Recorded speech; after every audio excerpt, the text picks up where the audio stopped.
Cześć, witam wszystkich miłośników fotografii analogowej. Dzisiaj film dla miłośników Minolty, ponieważ dzisiaj pierwszy profesjonalny aparat autofokus, jaki w ogóle powstał, czyli rok 1995, grudzień bodajże, Minolta 9000. Aparat, dlaczego profesjonalny? Jak się go weźmie do ręki, to czuć, że to jest profesjonalny aparat, ponieważ jest solidny, ciężki, uszczelniony, dobrze wykonany, pancerny i ma wszystko, co powinien mieć porządny aparat do tego, żeby można było nie robić zdjęcia. A jeśli czegoś nie ma, bo komuś coś przyszło do głowy, to można go upgrade'ować, rozbudować o tynią ściankę, która się nazywa Program Bug Super 90, która ma więcej niż, jak czytałem, co może zrobić, to nie przyszłoby mi do głowy.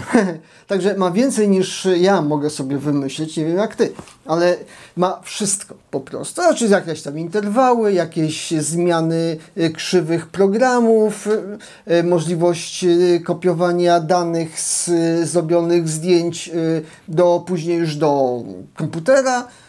85 rok. No tak, to już były czasy komputerów. A sam aparat, zacznijmy autofokus. To jest pierwsza generacja autofokusa Minolty. Dzisiaj byśmy powiedzieli, że ona nie jest bystra, nie jest szybka, natomiast nie ma czegoś, co mnie osobiście denerwuje w niektórych autofokusach, zwłaszcza starszych, choć nie tylko, że on zaczyna ustawiać, szuka i zaraz, poczekaj, będę miał? Nie ma. Robi to może nie bardzo szybko, ale bardzo precyzyjnie i dobrze. Te gołąbki, to widać. Szedłem, spojrzałem, podniosłem, nacisnąłem, on ustawił ostrość i już jest. Autofokus działa gdzieś miałem zapisane, od 2 EV do 20 EV, do 19 EV. 2 EV to dzisiaj, kiedy nasze autofokusy działają od minus 2 EV potrafią działać, to 2 EV to jest tak, że jak jest szaro, ciemno, to jest gorzej. Także zdjęcia nocne, które robiłem, bo zrobiłem nim zdjęcia nocne, a co?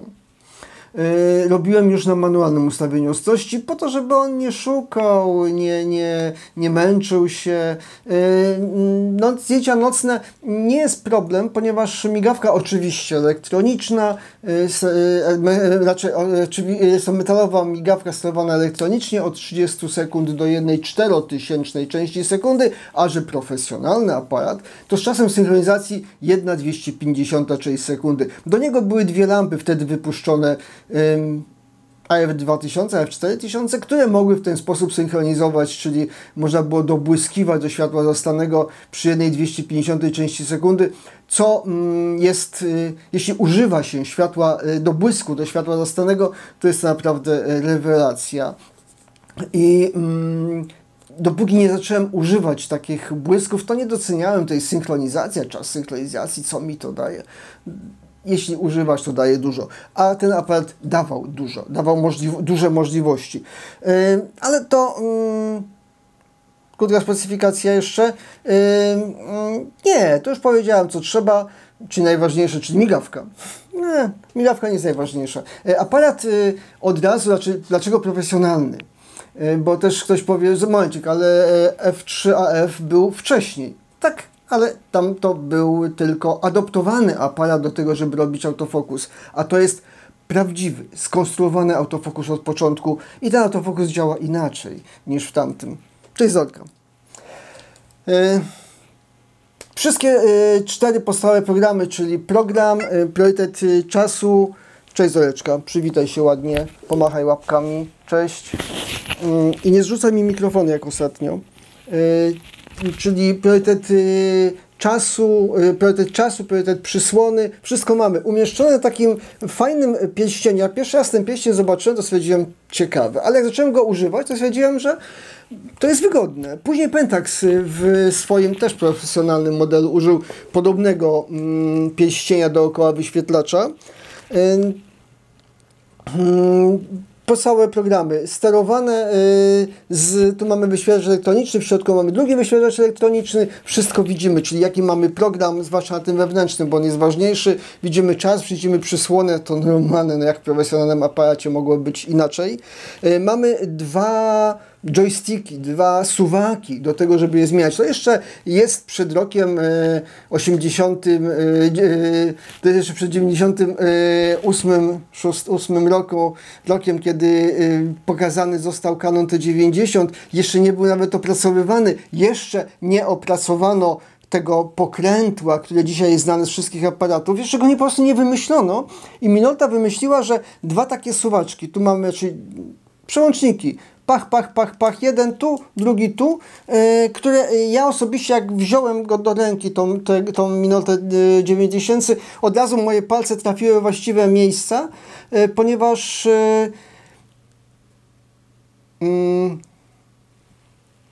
przerwa, bateria mi się kończy. Przepraszam, Zodeczka.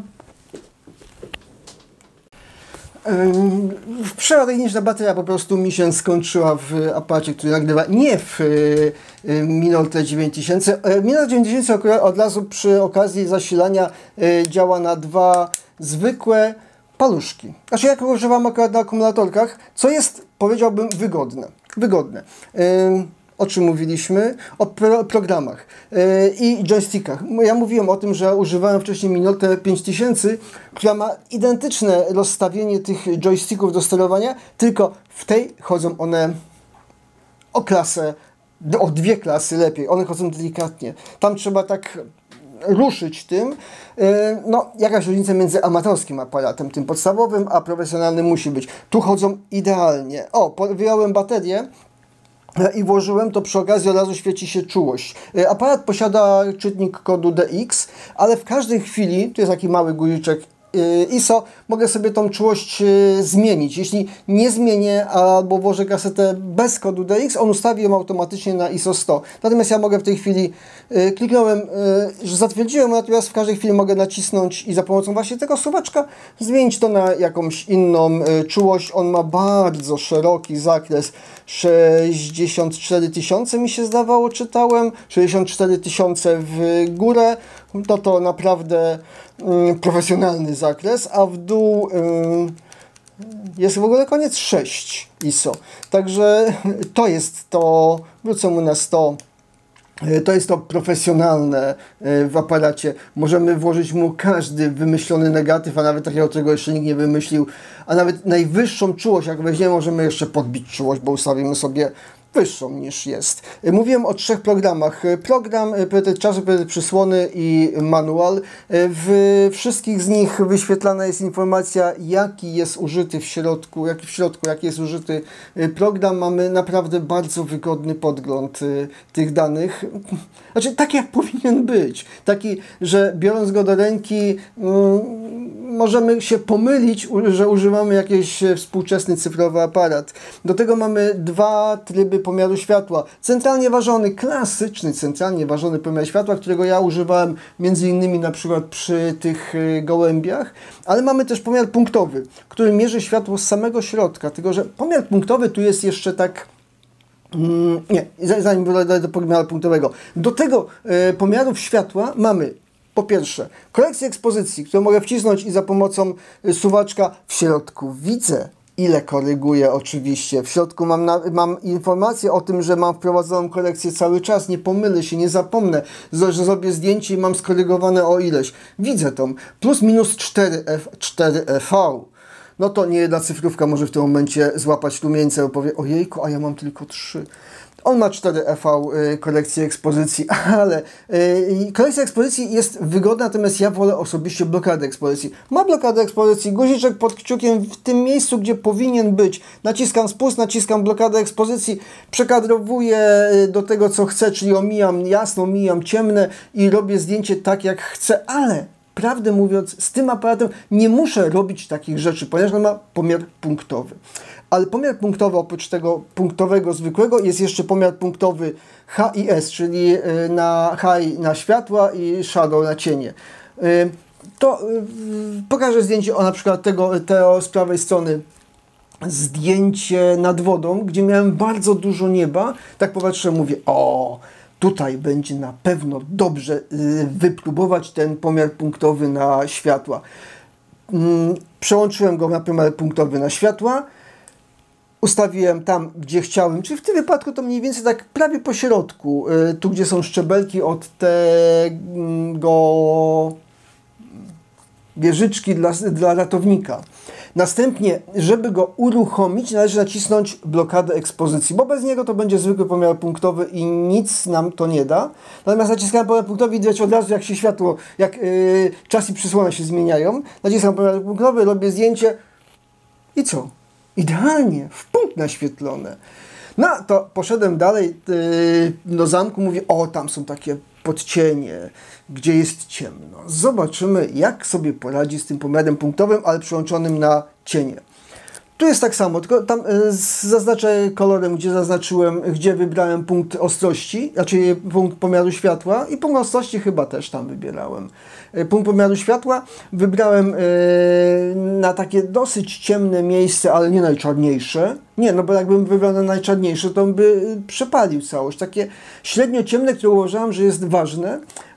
Przełączyłem tu na pomiar punktowy cienie, czyli S.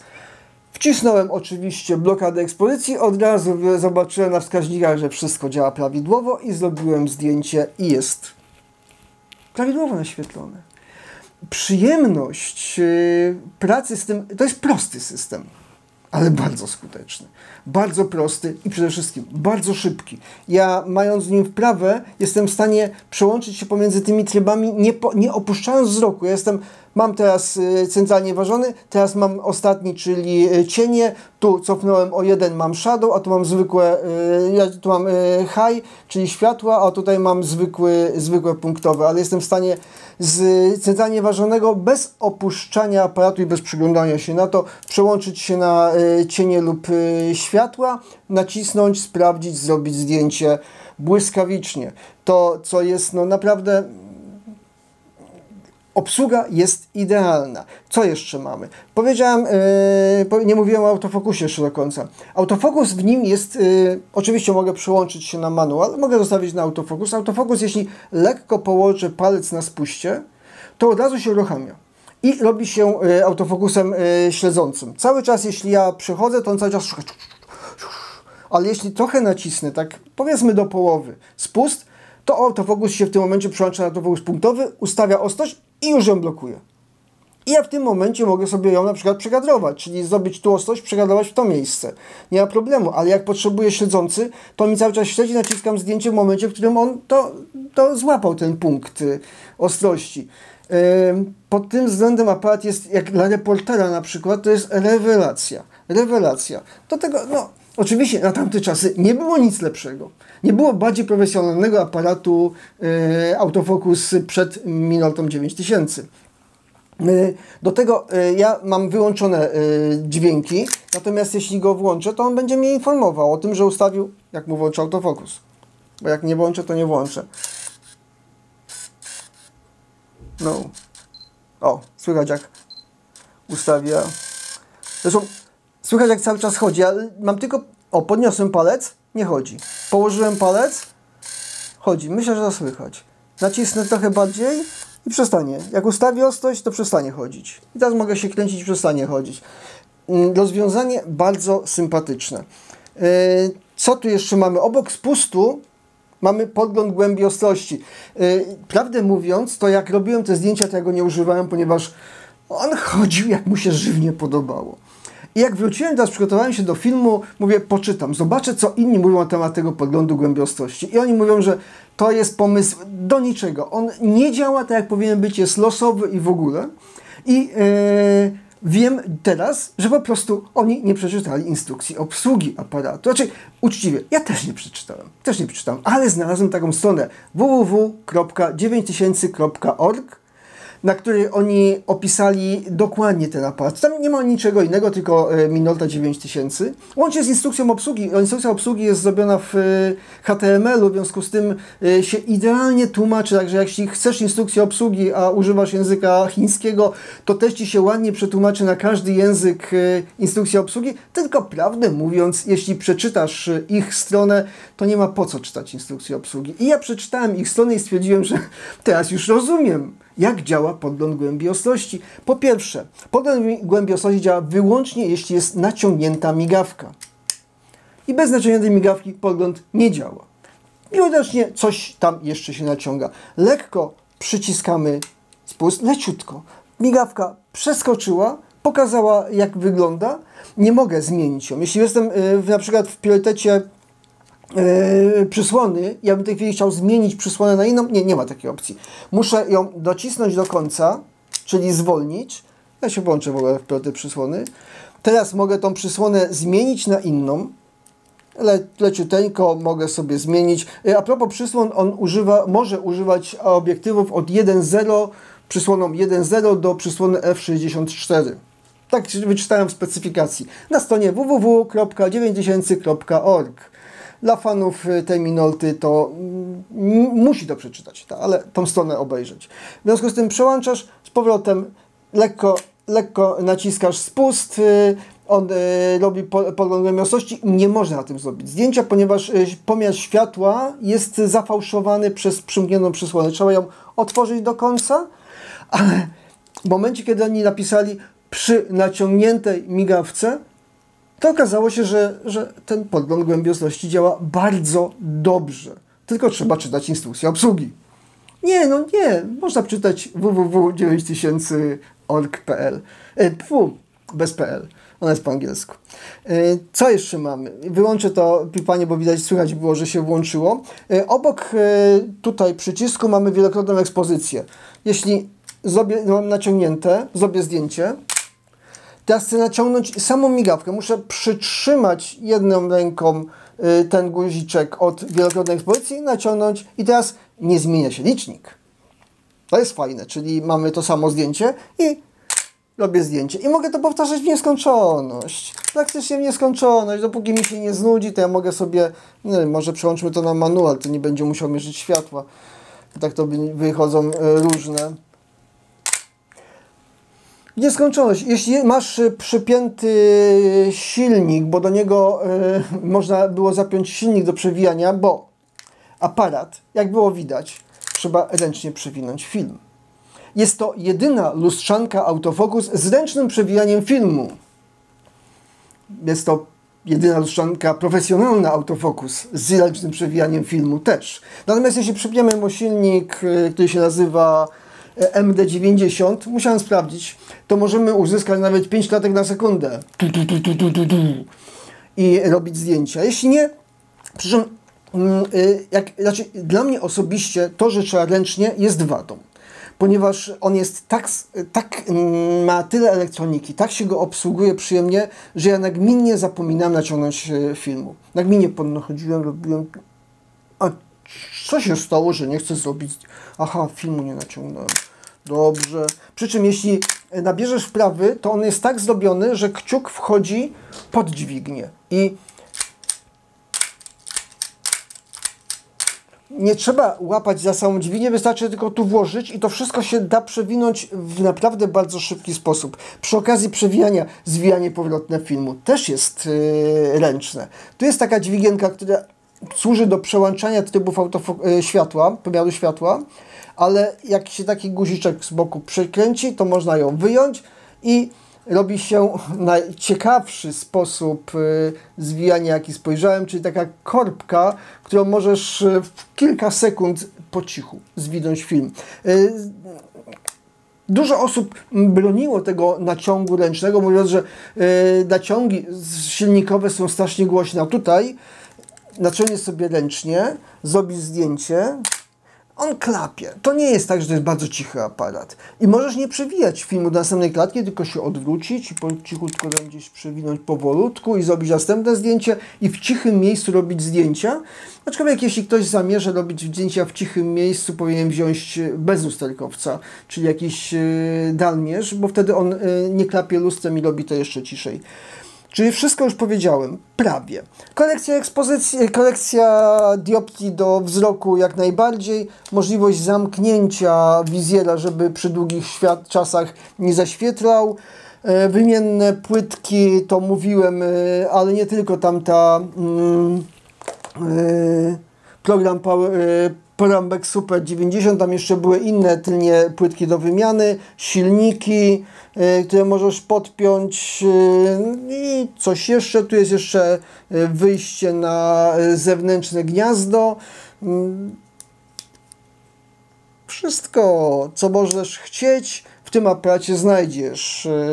To nie ma, raczej... Ja czasami się zastanawiam, czy profesjonalny aparat jest lepszy od amatorskiego aparatu. No wiadomo, że jest lepszy. No, kiedyś był lepszy, ponieważ jest bardziej wytrzymały. Ale dzisiaj ja bardzo lubię, raczej lubię Minoltę 7000. Bardzo lubię Minoltę 5000. Natomiast no, 9000 to jest wyższa półka i wyższa przyjemność fotografowania. To jest naprawdę rewelacyjny aparat do wszystkiego. Do tego, żeby można było zrobić nim naprawdę bardzo dobre, profesjonalne zdjęcia. Znaczy, zdjęcia robi fotograf, ale czym lepszym aparatem robi, czym przyjemniej mu się robi, tym te zdjęcia są fajniejsze. Także jeśli trafi Ci się okazja kupienia Minolty 9000, robienia zdjęć, nie pożałujesz. Naprawdę bardzo dobry aparat. Także zachęcam. Minolta 9000, naprawdę bardzo dobry aparat. Zachęcam do obejrzenia galerii zdjęć, do przyłączenia się do patronów kanału fotografii analogowej, bo wtedy mam pieniążki na to, żeby kupować negatywy do tych aparatów, czasami nowe aparaty i testować. Dziękuję Ci za uwagę i do zobaczenia. Cześć.